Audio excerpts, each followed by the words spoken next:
Hey guys, and welcome to another video on my YouTube channel. Today we're going to go ahead and go over the recap for the second beta weekend event for Guild Wars 2. So let's go ahead and delve right in. So one of the things they set off the first one towards the end was that you most likely weren't going to be able to keep the characters that you played with for the second one.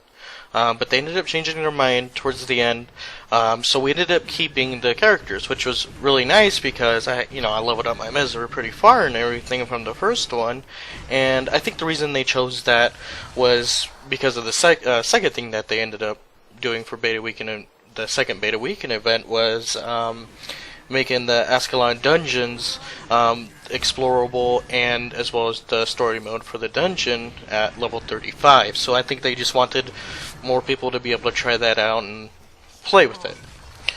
Another thing that they did ended up adding for the second Beta Weekend event was the Mystic Forge, and what you basically did was take some of the items that you had in your inventory that you had no use for anymore and put them inside the what would you call it, the Mystic Forge, and it'll end up giving you a random item from disposing of the items that you had no need for anymore.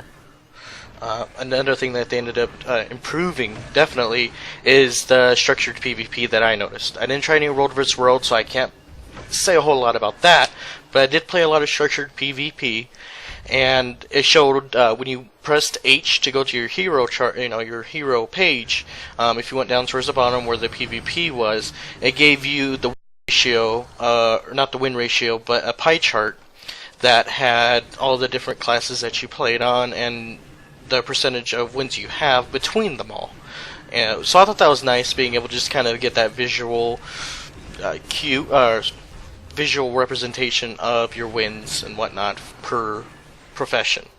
One thing they also changed was when you went to join the PvP, depending on how much glory points that you had depended on where you were going to be placed against other players, so that way it was kind of like a ranked system, so that way you're placed up against players that were your own skill level and whatnot. So that made it a lot more difficult to be able to win a lot of games, but at the same time it makes it nice, so that way the players that do play and got in, trying to try the structured PvP wasn't beat down like the first, Beta Weekend events. I mean, there were people it was either you won by a whole lot or you were butchered.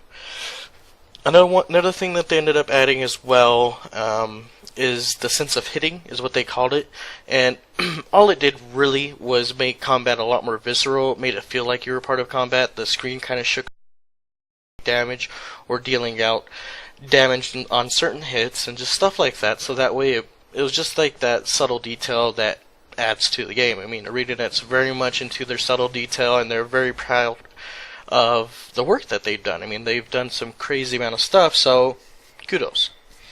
Another thing that they did change is the mini-map, which is down towards the bottom right. You can see it on the screen right now, and what that is, they made it, before it was like a compass, kind of like any other game really. It's pretty much like a homage to the old Guild Wars mini-map, so I thought that was a nice addition as well. Another thing that they ended up adding, which I'm not too sure how happy I am about it, but it's the tiers in which your utility skills you're able to actually use. And the first rank are some of the utility skills, and after you unlock 5 of them, you go down to the second tier, and after you unlock 5 of those, you go down to the last tier, which is the third one.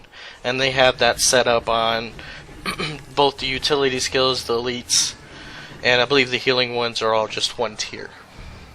So I'm kind of just up in the air on that. I can see why they did it. I'm just not sure if I like it personally.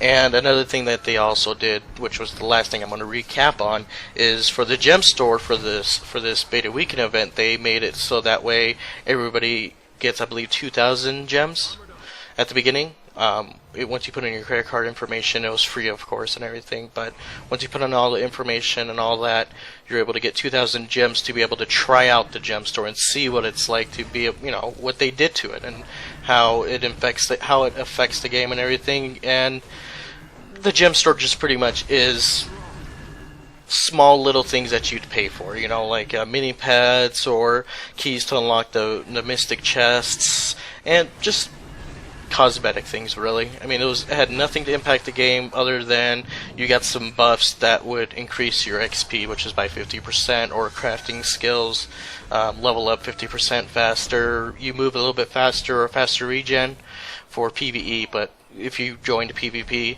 while you had any of those on, it would actually end up taking them off. But that pretty much wraps up my recap for the second beta weekend event. I hope you guys did like it, and please do subscribe and leave your comments down below. Let me know what you guys thought, if you guys had any opinions on the beta weekend event, and yeah, I'll be glad. Please do share them.